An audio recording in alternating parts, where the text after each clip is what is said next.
Fellow makers, आज का video is on the Blake Snyder's beat sheet. ये क्या है? आपको याद होगा कुछ टाइम पहले वी डिड दिस वीडियो जहाँ पे सिड फील्ड के 3 एक्ट स्ट्रक्चर को हमने डिस्कस किया था। सिड फील्ड का एक स्ट्रक्चर है, एक ब्लूप्रिंट है, जिसको आप देख के अपनी फिल्म को स्ट्रक्चर करके उसको तरीके से डिज़ाइन कर सकते हैं। वैसे ही Blake Snyder is somebody who is made a beat sheet which is called Save the Cat. It's because the Blake felt that जब आपका कैरेक्टर होता है और वो एंडियरिंग होता है, उसमें कुछ अच्छी क्वालिटीज़ होती हैं, जैसे इफ़ अगर उसने किसी बिल्ली को देख लिया जो कहीं फंसी हुई है एंड उसने उसको बचा लिया जाके, तो he saves the cat, right? So you in automatically fall in love with your protagonist, right? Because you see that he or she is a nice person. That's why he basically came up with that term, Save the Cat. The 16 beats is nothing to do with that name. It is basically something that we will discuss in detail. तो क्योंकि we are going to discuss this in detail and क्योंकि we are going to be using चमकीला as the example, हम इसको 2 part में divide करेंगे इस video को, क्योंकि मतलब स्पॉइलर अलर्ट, सॉरी, कुछ आपको एक कंटेम्प्रेरी एग्जांपल से अगर मुझे कुछ एक्सप्लेन करना है तो I will have to do that unfortunately. तो अगर आप में से किसी ने चमकीला देखी है तो आप डेफिनेटली इस वीडियो को देखो एंड आपको बहुत कुछ समझ में आएगा. If you have not seen it, I recommend you watch the film and then you see this video, because then it will make a lot of sense, right? तो विदाउट फर्दर अडू इंट्रो देखते हैं, video में घुसते हैं. Part 1 of the Blake Snyder beat sheet.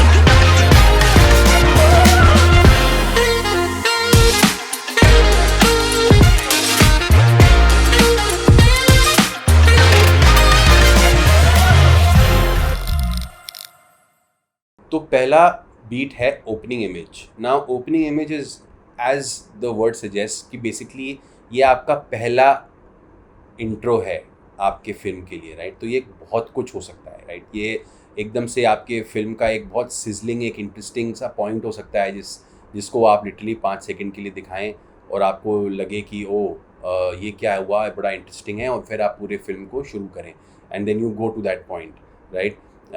Opening image अलग तरीके से कुछ हो सकता है, वेयर अगर आप चमकीला देखें और आप एकदम उसके ओपनिंग इमेज देखें तो आप देखेंगे एक गाड़ी आ रही है, हाँ, उसमें से अमरजोत जो चमकीला की वाइफ है वो बाहर निकल रही है एंड एकदम से she get shot in the head, right? And you are like, oh my god, ये क्या हुआ? एंड चमकीला उसके पीछे पीछे आता है and he get shot from the back और दोनों मर जाते हैं. That is the opening image. And now you just like, oh shit, ये क्या हुआ? मतलब ये तो मतलब सिंगर की कहानी थी, they got shot, why did they get shot, क्या हुआ exactly?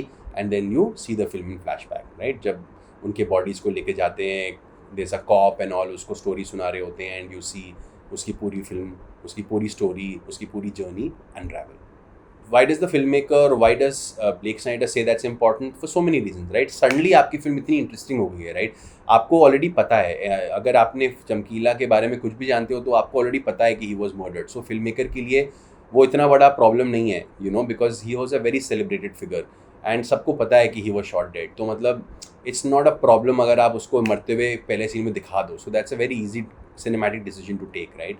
एंड सेकेंड, अगर आपको नहीं भी पता है उसके बारे में, यू वॉचिंग दिस फिल्म एकदम without any knowledge of the singer, whatever, it still becomes very interesting, is because film maker का नैरेटिव स्टाइल ही वैसा है कि आप वो डेड बॉडी आप कॉन्स्टेंटली देखते रहते हो थ्रू आउट द फिल्म और उसकी स्टोरी पूरी चलती रहती है. So it's a very interesting way to start the film, क्योंकि आपका अटेंशन तो फिल्म मेकर ने पहले ही सीक्वेंस में ले लिया है.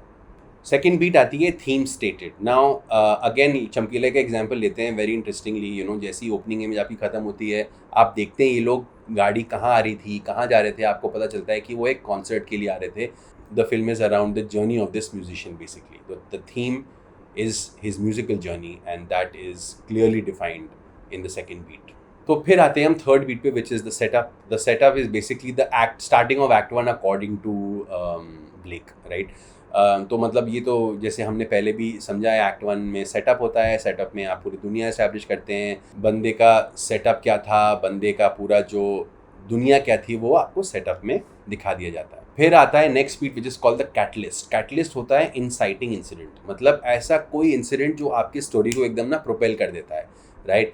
तो कैसे होता है वो, मतलब इनिशियली आप फिल्म अगर आपने देखी नहीं है तो आप देखिए। बेसिकली चमकीला जो होता है ही इज़ मतलब wanting to perform, you know, उसको अपनी जो कला है उसको कुछ भी करके दर्शाना है।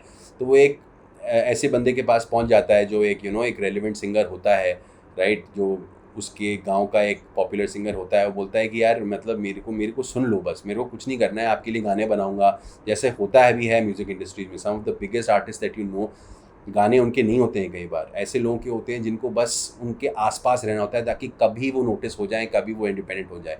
जब शुरुआत ही नहीं करोगे तो कहीं पहुँचोगे कहाँ से, राइट। तो वैसे ही क्या बोलते हैं, वो एक बड़े सिंगर के पास पहुंच जाता है, बोलता है कि आप मेरा काम सुन लो, बड़ा इंटरेस्टिंग हूँ मैं। वो बंदे को पसंद आ जाता है तो वो उसको बोल देता है कि चल तू गाना मेरे लिखने शुरू कर दे। ऐसे ही एक इवेंट पे ये जो बड़ा सिंगर है लेट पहुंचता है, ठीक है, और लेट पहुंचता है तो चमकीले को चांस मिल जाता है। वो ऑर्गेनाइजर्स बोलते हैं भाई एक काम कर, तू ही परफॉर्म कर ले, ये बंदा तो लेट हो गया है। एंड वो परफॉर्म करता है और लोग उसको पसंद करने लगते हैं, और ये कैटलिस्ट हो जाता है to basically him becoming a star, because public को पसंद आया था। पब्लिक बोलती है, जब मेन सिंगर आता है बोलती है तेरे तो नहीं चाहिए हमको, हाँ, ये बंदा सही लग गया हमको, इसी गाने सुनने हैं। So that becomes the catalyst and it now propels him to becoming a musician and therefore a star. तो ये जो कैटलिस्ट होता है ना, ये इसमें ना कुछ कुछ पॉइंट्स होते हैं जो आपको नोट करना ज़रूरी है। इसमें एक अपॉर्चुनिटी प्रेजेंट होती है कैरेक्टर को, ठीक है। अब अपॉर्चुनिटी से वो डील कैसे करता है या करती है, राइट, आपको इससे कैरेक्टर के बारे में भी बहुत कुछ समझ में आता है।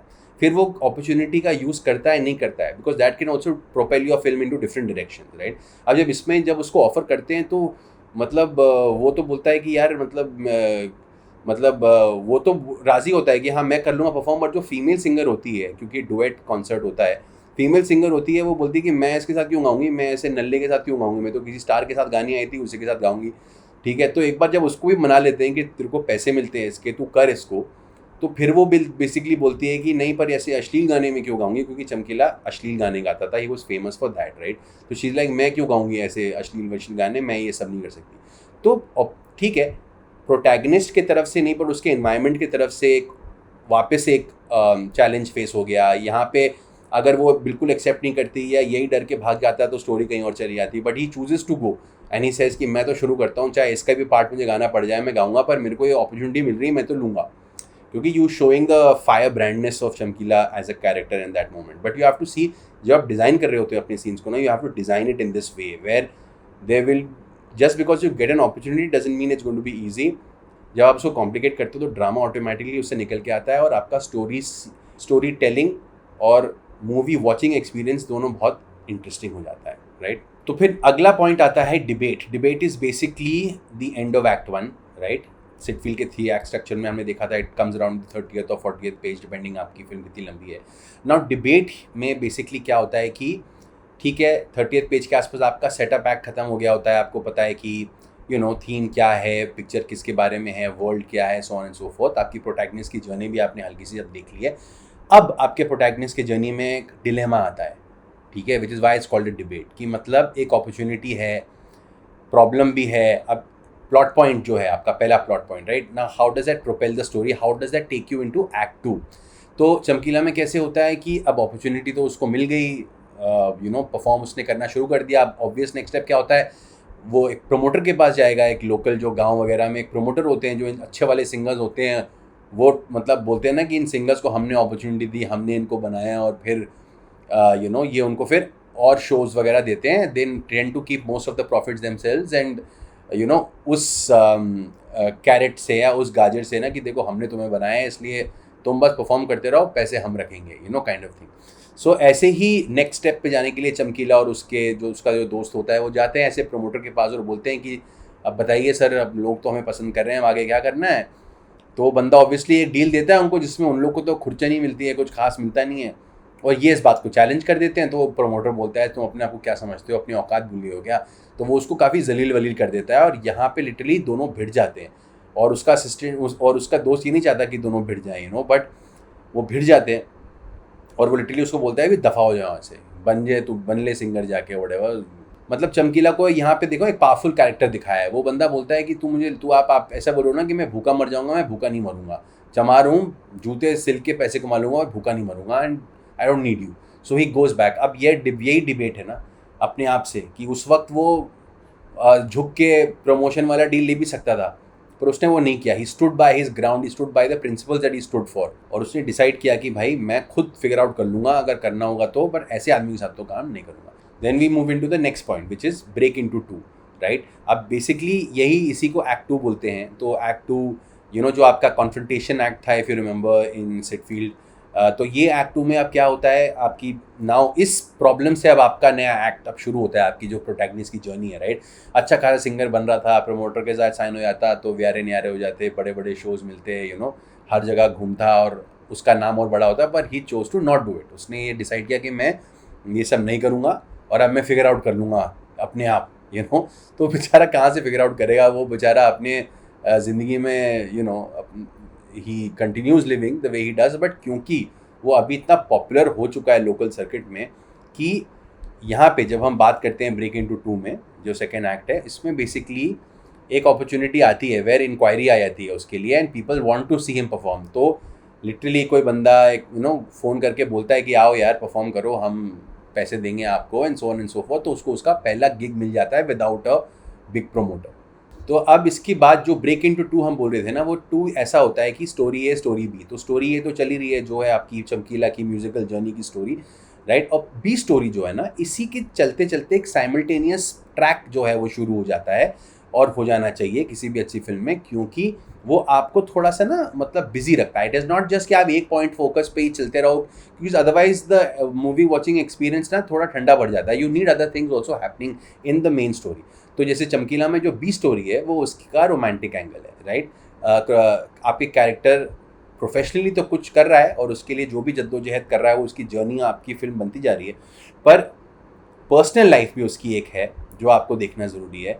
And here is the entry of Parineeti Chopra, जो कैरेक्टर है अमरजोत का, एंड यहाँ पे basically she comes into play, और बेसिकली यहाँ पे वो इंट्रोड्यूस होती हैं। फिल्म में कुछ ऐसा दिखाया गया है कि इसेंशली क्योंकि वो डुएट सिंगर है, उसको एक फीमेल सिंगर की ज़रूरत है जो उसके साथ अब कॉन्स्टेंटली रहे, जो वो एक टीम बने, वो जाके आगे परफॉर्म करें। He cannot just keep changing partners, because फिर वो एक सुरताल का मामला होता है। He has to find one person जिसके साथ वो ये डुएट वगैरह कर सके। That is where the B story starts. अब B story basically leads in to the next beat in this beat sheet which is fun and games. Now fun and games basically बहुत मज़ेदार part होता है ना किसी भी film का। It's also called the promise of the premise, कि भाई आप एक म्यूज़िकल जीनियस की फिल्म देख रहे हैं, तो जाहिर सी बात है आप उसके बड़े सारे गाने देखेंगे, वो आप देखेंगे कि वो कैसे परफॉर्म करता था, आप देखेंगे उसके लाइफ में जब सक्सेस आई तो उसने कैसे उसको डील किया, आप उसका रोमांटिक एंगल, ऑब्वियसली आप उसकी लव स्टोरी देखेंगे, फिर आप मज़ेदार चीज़ें देखेंगे अराउंड द कैरेक्टर। एक तो ऑब्वियसली उसके गाने बड़े मज़ेदार थे, वो तो आप देखते ही हैं। फिर आप ये भी देखते हैं कि उसकी एक वाइफ ऑलरेडी होती है, वो किसी को पता भी नहीं होता उसकी वाइफ है, आपको भी पता नहीं होता एज एन ऑडियंस। वो परिणीति से शादी कर लेता है बिकॉज ही हैज़ टू, क्योंकि द फादर इज़ लाइक ऐसे थोड़ी मैं अपनी बेटी को रैंडमली घूमने दूंगा किसी आदमी के साथ, she needs to either be a partner or she cannot be part of something like that. तो वो उसको लिटरली बोलती है कि हम शादी कर लेते हैं if we want to continue this, and she obviously loves him and she kind of knows that he loves her too, and they do. But ये स्टोरी ये किसी को बताता नहीं है कि इसकी ऑलरेडी शादी हो चुकी है और बच्चा भी है उसका, राइट। तो ये सारे मज़ेदार फन चीज़ें भी आपको दिखती हैं, this is what is called fun and games in the beat sheet, and then we move on to the next point. The next point is basically what we call the interval. It is called the midpoint in this beat sheet. इसको midpoint इसलिए बोलते हैं क्योंकि obviously ये beat sheet का middle part है, इसलिए हम उसको interval भी बोलते हैं क्योंकि ये फिल्म का middle part है। और ये middle part में जैसे कि हम सबको पता है, especially as an Indian audience, जहाँ इंटरवल होता है वेस्ट में तो होता भी नहीं है, और यहाँ वो ये है कि भाई मिड पॉइंट पे ऐसा कुछ होना चाहिए जो फिल्म को का रुख बदल दे, आपको थोड़ा और इंटरेस्ट पैदा कर दे कि आप जब वापस आएँ पॉपकॉर्न और पेप्सी या कोला जो भी है लेके, तो you have something to look forward to, right. तो ऐसे ही मिड पॉइंट जो है चमकीला में इज़ वेरी इंटरेस्टिंग, क्योंकि वहाँ पे आप दिखाते हैं जो सिख राइट्स जो हुए थे डिपिक्शन है, और उस सिख राइट्स में जब पूरा माहौल इतना सीरियस है और इतना इंटेंस है।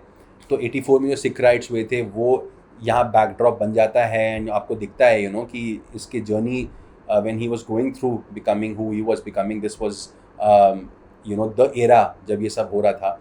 एंड उस वक्त माहौल पंजाब में बहुत ही ज़्यादा इंटेंस था, it was not a very easy time. And यहाँ पे अब जब अलग अलग ग्रुप्स बनते हैं तो बहुत चीज़ों पे सवाल आता है, आइडियोलॉजीज़ पे, अपने रिलीजन पे कैसी चीज़ें चल रही हैं अपने कौम के साथ, राइट। और इस पे there were lot of groups who felt कि ये एक तरफ यहाँ लोग मर रहे हैं, कट रहे हैं, व्हाटएवर, और फिर ये एक सिंगर है जो इतना पॉपुलर हो जा रहा है, जो ऐसी अश्लील गाने गा रहा है और मतलब पब्लिक का दिमाग ख़राब कर रहा है इन दैट सेंस। तो मतलब यहाँ पे नाउ दे फील कि भाई कुछ ना कुछ तो करना चाहिए जिससे ये बंदा रुक जाए, क्योंकि वैसी इतनी तबाही हो रही है, ऊपर से हम लोग को इस टाइप की तबाही भी नहीं चाहिए अब कि लोग ऐसे ऐसे अश्लील गाने सुन के अपनी थॉट प्रोसेस को इतनी वल्गर तरीके से चेंज कर रहे हैं। That is something that should not happen. So the advent और the inception of his downfall kind of becomes the mid point in this film, जहाँ पे कुछ लोग इकट्ठा कर होते हैं और वे डिसाइड करते हैं कि चमकीरा को नीचे कैसे गिराया जाए, राइट। तो basically as I mention before, it's a long beat sheet, हमारे पास टाइम लिमिटेड होता है तो इसको हमने 2 पार्ट में डिवाइड किया है। So this is the end of part 1। I hope you enjoying yourself. Part 2 में हम इंटरवल से आगे बढ़ेंगे, आगे के बीट्स डिस्कस करेंगे। So please come back for the next one and I will see you.